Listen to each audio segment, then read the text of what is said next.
और दिल्ली सरकार ने नई ईवी पॉलिसी के जरिए इलेक्ट्रिक वाहनों को बढ़ावा देने का दावा किया है, लेकिन क्या दिल्ली का चार्जिंग इंफ्रास्ट्रक्चर इस रफ्तार का साथ देने के लिए तैयार है? ये जानने के लिए हमारी संवाददाता दीपाली नंदा ने दिल्ली के रफी मार्ग और 30 जनवरी मार्ग स्थित चार्जिंग स्टेशनों पर ग्राउंड रियलिटी चेक किया। इस दौरान लोग चार्जिंग व्यवस्था पर पूरी प्रक्रिया से असंतुष्ट नजर आए। देखिए ये खास ग्राउंड रिपोर्ट।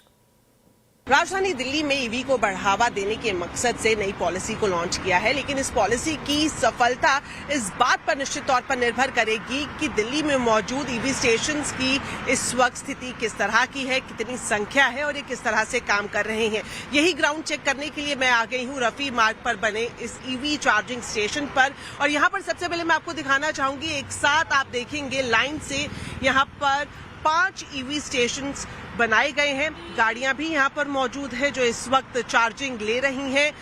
कितना आसानी से आप इस तरह के स्टेशन पर आकर अपनी गाड़ी को चार्ज कर सकते हैं, ये जानते हैं। हमारे साथ एक कंज्यूमर है जिनकी ईवी गाड़ी है। सर, आपने ईवी गाड़ी ली इसी मकसद से कि माइलेज अच्छी मिलेगी, प्रदूषण कम होगा। क्या यहाँ पर जो पूरा प्रोसेस है वो आसानी से हो रहा है? बिल्कुल जीरो है, बिल्कुल यूजर फ्रेंडली नहीं है बिल्कुल भी। यहाँ पे ऑपरेटर कम से कम एक होना चाहिए और जो इसकी एप्लीकेशन है वो थोड़ी इजी होनी चाहिए। मैं आधा घंटे से ट्राई कर रहा हूँ, अपनी गाड़ी चार्ज नहीं कर पा रहा हूँ। अच्छा। अभी यहाँ पे ये ईवी जो भी इंफ्रास्ट्रक्चर है वो बिल्कुल भी यहाँ के अकॉर्डिंगली नहीं है। बिल्कुल, सरकार की तरफ से दावा किया जाता है कि ईवी को बढ़ावा मिलेगा, लेकिन जिस तरह से इन्होंने बताया कि ये पिछले आधे घंटे से ये गाड़ी यहाँ पर चार्ज करने की कोशिश कर रहे हैं, लेकिन अब तक चार्ज नहीं हो पाई है। और जो पूरा प्रोसेस है, आप किस तरह से यहाँ पर एप्लीकेशन के जरिए जाकर इसकी शुरुआत कर सकते हैं, वो भी अभी काफी कॉम्प्लिकेटेड माना जा रहा है। अभी मैं आधा घंटे से इस पे ट्राई कर रहा हूँ हेल्पलाइन पे, तो कोई फोन पिक नहीं कर रहा है। अच्छा, कौन सी हेल्पलाइन है? हेल्पलाइन ये है 8300 8300। इस पे कोई फोन पिक नहीं कर रहा है, मतलब वो ऐसे। और यहाँ पर कोई ऑपरेटर भी मौजूद नहीं है।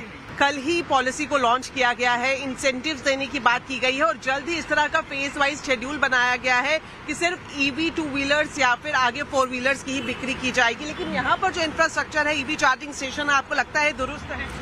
देखिए, सरकार ने जो किया अपनी तरफ से प्रयास तो किया, अच्छा प्रयास किया। मैं उसको ये नहीं कहूंगा कि नहीं, क्योंकि धरातल पे किसी चीज को लाने के लिए ना जरूरी होता है हमारा कि इंफ्रास्ट्रक्चर अच्छा बने हमारा ना। और उसका कारण मेन जो मेरे को लग रहा है तो प्रॉब्लम की बात है कि जरा से यहाँ इस पे कोई ना कोई आदमी होना चाहिए जो लोगों को हेल्प कर सके, है ना।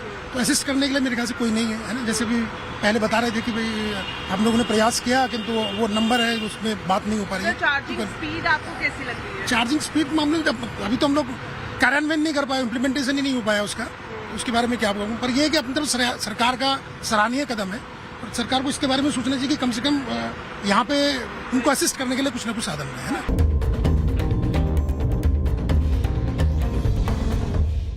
अब मैं आ गई हूँ 30 जनवरी मार्ग पर बने ईवी चार्जिंग स्टेशन पर और यहाँ पर आप देख सकते हैं इस तरह के 2 फास्ट चार्जिंग जो ईवी स्टेशंस हैं वो बनाए गए हैं। दोनों ही स्टेशन काम कर रहे हैं और यहाँ पर जो स्पीड है वो काफी ज्यादा तेज है, फास्ट चार्जर से लेस है ये ईवी स्टेशंस। लेकिन जो सबसे बड़ी दिक्कत है वो इनकी संख्या को लेकर है। संख्या अभी बात की जाए तो 8000 के करीब ईवी चार्जिंग स्टेशन राजधानी दिल्ली में है। हालांकि नई पॉलिसी लॉन्च की गई और इसके साथ ही सरकार की तरफ से ये भी कहा गया कि अगले 3 सालों में 30,000 ईवी चार्जिंग पॉइंट लगाए जाएंगे ताकि लोगों को किसी भी तरह की असुविधा ना हो। लेकिन मौजूदा वक्त में देखा जाए तो ईवी व्हीकल्स को बढ़ावा देने की बात की जा रही है, लेकिन अभी जो इंफ्रास्ट्रक्चर के लिहाज से चार्जिंग स्टेशन है उनकी संख्या काफी कम है, जिसके चलते थोड़ी परेशानी कंज्यूमर को जरूर आ रही है।